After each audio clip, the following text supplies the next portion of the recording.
As someone that owns a media production company and has filmed high-end commercials, short films, etc., people ask me all the time about lighting. And I know that often you guys hear me talk about large, soft light sources, like this is 3 feet by 3 feet, and that's just because it looks really flattering on your skin.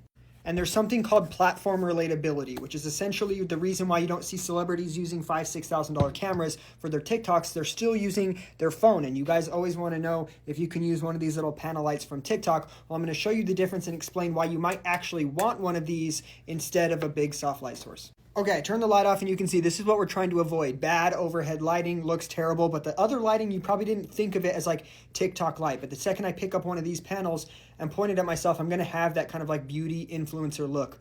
Now, I will say in my particular case, this isn't for everybody, but I have a very specific skin condition where it really highlights that. It won't typically do that for you, especially if you wear makeup or anything like that, but it gives you that look of like the TikTok influencer thing. So this is pretty good to have if you're trying to mimic that look. Lighting is all about creating the image as you want it to be seen, not like there's good and bad lighting. It's all about trying to actually create a specific image.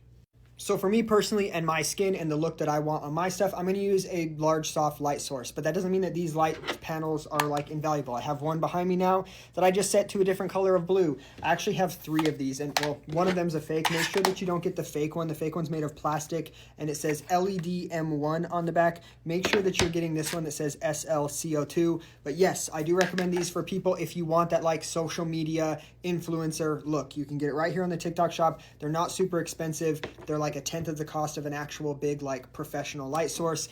There is the opinion of someone who is a cinematographer, filmed high-end commercials on these little TikTok lights, and why I don't think they're a bad idea. Peace out.